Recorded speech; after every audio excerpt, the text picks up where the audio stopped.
Halo Ngominers, apa kabar? Kembali kita berjumpa di ngomongin Inter. Waduh, ini sebenarnya aku mixed feeling. Di satu sisi, yes kita menang 3-2 Tripunti, tapi di sisi lain kita menang 3-2. Which is mungkin kalau kawan-kawan ada yang nggak nonton, loh kenapa ini udah menang kok malah ribut. Masalahnya begini, lagi-lagi kelemahan kita terekspos. Pertahanan Inter sangat rapuh.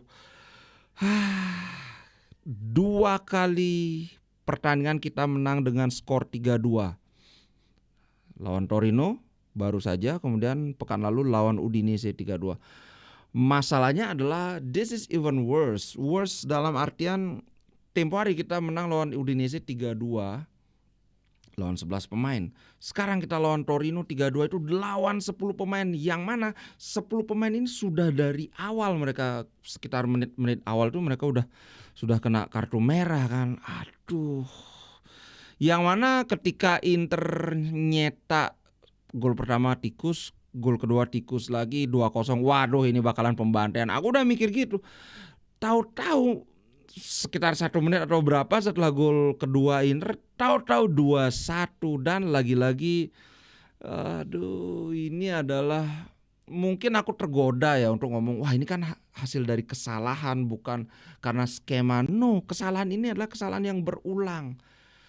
Kan ada pepatah, 1 kali itu kesalahan, 2 kali mengkhawatirkan, 3 kali ini adalah pola. Artinya kalau sudah sampai 3 kali kayak gini-gini, akan ada yang keempat, akan ada yang kelima. Kecuali Inzaghi melakukan sesuatu, but rest assured, habis ini kan kebetulan sekali ini jeda internasional. Semoga dalam waktu sekitar 2 minggu ini Inzaghi bisa meramu formula yang tepat, karena apa yang sudah diadres oleh Inzaghi sebelumnya, ada kesalahan di ruang antar lini, ada pertahanan yang rapuh. Ini aku masih ngelihat ada. So ada waktu 2 minggu bagi Inzaghi untuk memperbaiki ini. Semoga bisa. Nah, dari Inzaghi sendiri dia menawarkan sebuah penjelasan yang cukup menarik. Ada kesan bahwa kayak kasih excuse, tapi enggak yang kayak Fonseca waktu kalah lawan Leverkusen. Wah, kami harusnya bisa menang, hasilnya enggak fair, enggak. Inzaghi bilang gini, musim lalu itu bukanlah stroll to the title. Stroll itu kayak wah gampang-gampangan aja merebut gelar. No, kami nearly flawless, kayak hampir enggak ada kelemahan, hampir enggak ada kesalahan sekali. Yang mana hal ini impossible, mustahil untuk diulangi. Nah, dia lebih menekankan bahwa ya Inter musim lalu itu benar-benar nggak ada kesalahan, hampir nggak ada kesalahan. Nah, sedangkan di musim ini dia justru shifting dari sebelumnya, wah musim lalu itu kami nggak melakukan kesalahan, tapi ketika musim ini dia menyoroti tim lain. Ini aku membaca ada sedikit sedikit kesenggolan terhadap manajemen. Kita lihat aja. Banyak tim yang telah semakin kuat di summer. Karena ngomong summer ya maksudnya maksudnya ke arah pembelian pemain, transfer. Dan mereka investasi sangat banyak untuk tujuan yang sama dengan Inter. Nah, ini kelihatan, nyenggolnya kelihatan.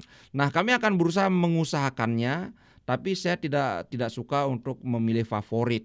Saat ini ada Napoli di puncak klasemen, dan kita juga telah melihat Juve dan Milan apa yang mereka lakukan di Eropa. Ini kayaknya nyenggol. Kalau Juve di Eropa mereka bagus, menang 2 kali kan. Milan mereka kalah 2 kali di Eropa. Apa maksudnya ini? Kenapa sih nyenggol Milan? Waduh, Inzaghi nakal ini. Jangan. Harusnya nggak boleh kayak gini. Jadi kemudian dia bilang, saya fokus pada tim saya karena di sanalah saya bisa memberikan impact. Sekarang kami akan bersiap untuk mempersiapkan pertandingan liga setelah international break, yang mana ini akan menjadi susah, tough, keras. Aku sih sebenarnya membaca banget apa yang dimaksudkan Inzaghi. Ini transfer Inter ini kan minimalis sekali sebenarnya, sehingga ini yang kenapa aku memuji Juventus habis-habisan. Juventus tuh sekarang performanya lagi wow banget. Dan performa Juventus yang wow itu ditunjang oleh pemain-pemain yang muda. Sedangkan performa Inter musim lalu sangat wow, tapi komposisinya itu adalah pemain-pemain tua. Sehingga ini yang sebenarnya aku khawatirkan musim-musim lalu. Bisa nggak pemain-pemain yang sudah tua ini musim depan perform seperti ini lagi? Ada pemain yang usianya udah 76 tahun, ada yang 64 tahun, ada pemain yang sudah 57 tahun tapi tetap jadi penghuni tim inti. Aku nggak akan sebut nama ya biar nggak. Nah ini terus terang yang mengkhawatirkan dari Inter, sedangkan Juventus kelihatan mereka sedang memulai sebuah siklus kemenangan yang mana mereka mulai dengan sangat bagus, sedangkan siklusnya itu masih tampak akan panjang. Karena apa? Komposisinya itu adalah pemain muda. Sedangkan di Inter, oke, mungkin cita-cita Oktri itu bagus, ingin perombakan pemain, ingin pemain-pemain yang lebih muda. Masalahnya mereka nggak kasih duit untuk beli pemain muda yang bagus. Padahal ini yang sebenarnya bikin aku kesal ya. Mereka mendapatkan Inter itu dengan harga sangat murah karena aslinya mereka kan cuma minjemin duit 250 juta ke Steven Zhang. Kemudian itu berkembang berbunga jadi 380 berapa. Jadi sekarang itu mereka membeli Inter dalam tanda kutip ya, membeli Inter yang harganya 1,2 miliar atau 1 miliar lah. Dengan hanya 250 juta di awal aja pas Covid itu aja. Kok mereka nggak mau invest gitu. Oke lah mungkin karena masih diawasi oleh FFP dan sebagainya, tapi kita akan lihat, wait and see. Kita lihat musim depan apakah Oktri mau menyuntikkan dana. Katanya sih musim ini Oktri menyuntikkan dana sekitar 50-an juta, tapi ini kan karena neraca kita memang masih minus. Oke, kita pending dulu judgement kita terhadap Oktri, kita lihat musim depan. Oke. Ini aku terus terang mau minta maaf ya, Inter lagi menang tapi suasananya agak kelam gitu karena dari tim yang semula musim lalu tuh memiliki salah satu pertahanan terbaik di Eropa, sekarang kalau aku perlihatkan ya, di antara 4 besar kontender Scudetto, Napoli, Juventus, Milan, dan Inter sendiri, kita adalah tim yang paling banyak kebobolan. Aku perlihatkan saja langsung. Napoli dia kebobolan cuma 5. Kemudian Udinese memang masih 4 besar, tapi kan come on man, masa Udinese kontender Scudetto. Kemudian Juventus kebobolan 0. Kemudian Milan kebobolan 7. Ini adalah hal yang mengkhawatirkan, walaupun biar adil juga kita lihat sisi baiknya adalah di antara 4 kontender Scudetto itu kita adalah tim yang paling banyak memasukkan gol. 6 gol kan, 16 kok 6 gol. But harus dipahami juga ini Juventus kayaknya nggak mungkin ngejar dari 9 jadi 16. Milan dari 14 kan cuma perlu 3 gol untuk menyalip Inter, dan Milan belum bermain. So kita paling produktif itu baru sementara ya. So ini yang bikin aku terus terang saja mulai khawatir. Khawatirnya anggaplah sekarang sudah mulai 40% khawatirnya ini. Dari kiper Inter Jan Sommer dia bilang sama komentar dengan aku. Tidak bisa kita terus kebobolan banyak sekali di Serie A. Dia bilang gini, pada saat ini kami kebobolan terlalu banyak gol. Kami harus kembali ke rekor defensif yang kami miliki musim lalu. Setelah memimpin 2-0, kami langsung kebobolan menjadi 2-1. Dan kemudian kami kembali memimpin 3-1, tapi lagi-lagi menjadi 3-2. Dan bahkan mereka punya kesempatan untuk menjadikannya 3-sama. Ini benar banget, makanya tadi itu terus terang sport jantung lagi bro. Kami harus kembali ke standar kami yang semula. kami membukukan performa yang jelek pada saat derby. Kalah seperti itu sangat mengecewakan. Tapi setelah itu kami memenangkan 6 pertandingan. Cuman ya itu kami nggak bisa kebobolan terus kayak gini. Ya menang sih memang menang, tapi terus terang kawan-kawan pasti bisa merasakan yang aku rasakan, karena tadi pas live reaction juga banyak komentarnya sama, aduh kok pertahanan kita kacrut kayak gini. Untungnya sektor serangan kita masih bagus banget. Makanya jangan bilang wah Lautaro jelek, wah Thuram jelek, wah. Kenyataannya kita mencetak banyak sekali gol. Cuma kalah sama Atalanta aja. Cuma Atalanta kalau nggak salah 17 ya, sebentar. Atalanta juga 16 gol. Atalanta 16 gol. So di Serie A ini nih. Di Serie A itu kita adalah tim yang paling produktif. So lini serang kita nggak ada masalah. Yang mana sebenarnya kita, nggak dapat Gudmundsson nih gimana? Tapi ternyata lini serang kita masih yang so far saat ini masih yang terbaik di Serie A. Tapi lini pertahanan kita yang benar-benar anjlok banget. Benar Sommer, kita nggak bisa kebobolan kayak gini terus. Nah, yang aneh ini Marcus Thuram ini aku nggak ngerti kenapa dia. Kami masih Inter yang sama dengan musim lalu. No, sama sekali tidak. Apanya yang sama ini? Mungkin dia masih euforia, wah aku habis hat-trick pertama di Serie A. Aku nggak tahu apakah ini hat-trick pertama dalam karirnya. Aku nggak. Kayaknya bisa jadi ya, karena sebelumnya dia kan winger. Kalau winger ya kesempatan untuk membukukan hat-trick itu nggak terlalu banyak kan. Tapi dia bilang gini, gila nih, tidak ada yang berubah. Kami masih Inter yang sama seperti musim lalu. No, apa maksudnya tidak ada yang berubah? Semua pemain itu berubah. Mereka 1 tahun lebih tua dibandingkan musim lalu kan. Kemudian dia bilang mencetak hat-trick di depan fans selalu merupakan hal yang hebat gitu. Mencetak gol di San Siro selalu terasa menyenangkan. Iya, mentang-mentang lagi. Tapi Thuram memang bagus sih mainnya.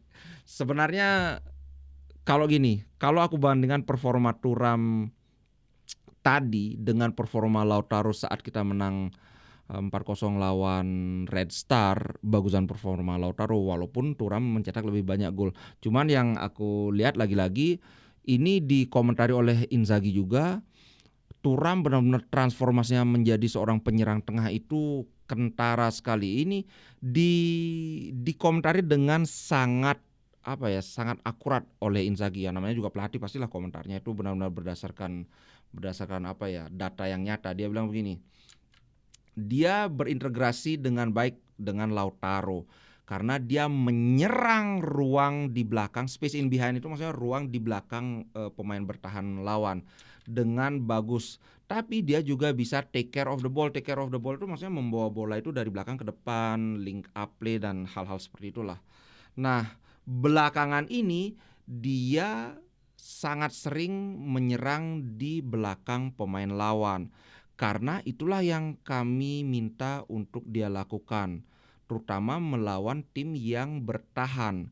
Kami harus menyerang ruang yang ada di belakang pemain lawan. Nah, ini berarti ini sesuai sih. Aku melihatnya memang dibandingkan musim lalu memang Lautaro tuh lebih banyak turun, tapi musim ini tuh bahkan lebih kentara lagi. Thuram itu benar-benar selalu mengintai, selalu berusaha menyerang space di belakang pemain bertahan lawan. Ini benar-benar udah Thuram as a winger itu udah nggak ada lagi. Nah kemudian kenapa tadi Thuram yang diganti? Ini lumayan mengkhawatirkan. Ternyata dia yang meminta untuk diganti. Karena dia merasakan he had a bad blow, ada serangan yang jelek lah ke tendon dia. Saya rasa ini dari pelanggaran yang berujung kartu merah itu. Nah kan tadi itu sempat disorot kan, ada kompres di ininya Thuram di kakinya ya untungnya habis ini kan jeda internasional kan 2 minggu, kalaupun dia cedera ya maksudnya 2 minggu cukup untuk dia sembuh kan. Sehingga ketika kembali lagi dia udah bisa bermain gitu bro. Sementara itu ada komentar yang menarik juga dari Alessandro Bastoni. Sama juga. Jadi ini bukan aku kayak cari-cari kesalahan, bahkan pemain pun kecuali Thuram, pemain pun juga menyoroti masalah ini. We need to kill the games off sooner. Kami harusnya menyelesaikan pertandingan ini lebih awal. Maksudnya ya kalau tadi itu kan 2-1, kalau itu bisa dibikin jadi 4-1 misalnya. Kita udah nggak perlu ketar-ketir lagi karena 4-1 nggak mungkin mereka bisa nyetak sampai 3 gol dengan 10 orang pemain kan gitu. Anyway, aku quote-kan saja langsung ya. Dia bilang begini, kami benar-benar seharusnya bisa membuat pertandingan itu menjadi lebih mudah setelah skornya 2-0. Kita tidak bisa melakukannya, tapi kami melakukan yang terbaik untuk bisa membawa pulang kemenangan, yang mana hal ini penting gitu. Nah kemudian kenapa dia ditanya kan, kenapa kok kita Inter itu banyak banget kebobolan. Dia bilang, aduh saya nggak bisa mengatakan kenapa. Nah ini bener banget bro. Kan aku bilang kebanyakan gol kecolongan Inter itu adalah ya kecolongan yang berarti kesalahan, bukan karena musuh yang melakukan suatu skema yang bagus banget. Masalahnya adalah kecolongan terus-terusan gitu. Dia bilang gini, kami merasakan atau mengalami little moments itu momen-momen kecil di mana kami itu switch off. Switch off itu kayak kehilangan fokus, kehilangan apa ya? Ya kehilangan konsentrasi dan kami harus membayarnya. Makanya ini akan menjadi hal yang sangat penting untuk menyelesaikan pertandingan lebih awal. Kami akan bekerja memperbaiki pertahanan kami selama beberapa minggu ke depan. Gitu. Kekuatan kami musim lalu adalah kami tidak pernah meremehkan siapapun dan kami harus mengikuti jejak itu. Ini kayaknya ada kesan mungkin musim ini Inter agak sembrono karena kayaknya kita menang. Taking for granted ya kayaknya, main aja kita pasti menang kayak gitu. Ya mungkin ini harus diperbaiki. Semoga 2 minggu ini cukup buat Inzaghi memperbaiki apa yang perlu diperbaiki. Terus terang ini mengkhawatirkan. Kalau musim lalu kita cuma kebobolan 22 gol, itu cuma kalau di rata-rata itu setengah gol, 0,5 per pertandingan. Tapi musim ini tuh 1,2, aku sudah sempat hitung tadi, 1,2 gol setiap pertandingan. Bahkan kalau kita lihat dua ini terakhir, kita kebobolan 2 gol. Kalau kita tarik lebih panjang lagi, ketika kita lawan Milan, kita sama juga kebobolan 2 gol. Berarti dalam 3 pertandingan kita kebobolan 6 gol. Sangat mengkhawatirkan. Inzaghi mengkomentari, dia mencoba kayak apa ya, memberi penjelasan yang ada nada memberikan excuse juga. Sejak derby, anak-anak ini telah memainkan 3 pertandingan dalam 1 minggu. Yang memang ya benar sih. Dan kami selalu menang secara layak walaupun ada pitfalls, maksudnya ada momen gelapnya itu. Tapi ya memang ada beberapa aspek yang harus ditingkatkan. Di momen ini kami membayar mahal untuk segalanya. Kami harus bekerja keras tanpa menjadi lengah. Bahkan setelah pertandingan lawan Red Star, kami mereview beberapa detail yang harus diperbaiki. Malam ini harusnya ini tidak berakhir dengan 3-2. Torino tidak pernah menyerah walaupun hanya dengan 10 pemain. Tapi mengingat betapa pentingnya kemenangan ini, saya harus memberi selamat pada anak-anak, pada para pemain. Kami selalu harus bekerja untuk mengembangkan diri sebagai tim. Nah, pada saat ini kami membayar untuk setiap kesalahan dan setiap kehilangan fokus. Ini sama seperti yang dibilang sama Bastoni. Ada momen-momen di mana lengah sedikit. Kayak itu Gol pertama Torino itu kan berturut-turut itu. Pertama Acerbi kalah duel udara dengan Zapata, habis itu berturut-turut Bisek 2 kali gagal clearance, 2 kali gagal membuang bola. Ya, kalau yang gol kedua ya kesalahan juga, tapi lebih ke sesuatu yang tidak sengaja. Beda jenis kesalahannya, itu kan pelanggaran. Si Hakan melanggar yang sebenarnya sama-sama nyari bola, cuma kakinya dia lebih dulu nyentuh bola, jadi kena deh. Ya mau bagaimana lagi. Terus terang saja ini adalah mulai, sebenarnya sudah saat lawan Udinese ini lampu kuning. Masalahnya setelah lawan Udinese itu kan kita menang lawan Red Star itu 4-0, jadi agak terlupakan. Ternyata bermain lawan Torino kelihatan lagi ininya.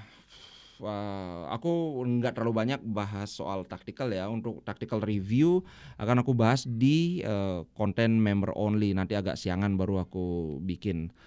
At least gini, give credit where credit's due, give criticism when it's necessary. Jadi ya apa yang perlu kita apresiasi, kita apresiasi. Kita 3 punti dari 7 pertandingan, kita bisa menang 4 kali, masih di bawah rekor kita musim lalu, tapi at least kita menang kan. Kemudian yang perlu dikritisi ya tentu saja pertahanan kita yang sangat mengkhawatirkan. Yang agak ini kan, tapi ini aku akan bahas nanti ya. Pertahanan kita itu hampir semuanya kesalahan dilakukan oleh pemain back, center back. Bukan karena kan kadang-kadang kalau kawan-kawan tahu, kadang-kadang ya gelandang kita yang turun menempati posisi back, tapi ini justru ketika posisi center back yang melakukan kesalahan. Nanti aku akan bahas lebih lanjut karena sangat mendalam dan sebagainya. Oke, itu dulu untuk konten kali ini. Sekali lagi terima kasih buat kawan-kawan yang sudah nonton, yang menemani live reaction, yang nyawer apalagi. Thank you banget, bikin tambah semangat. Next time kalau sawerannya besar lagi, aku akan berdiri. Ini aku angkat lah. Udah lama aku nggak live reaction sambil berdiri kan, biar lebih heboh lagi. Oke guys, itu dulu untuk konten kali ini. Ciao, sampai jumpa.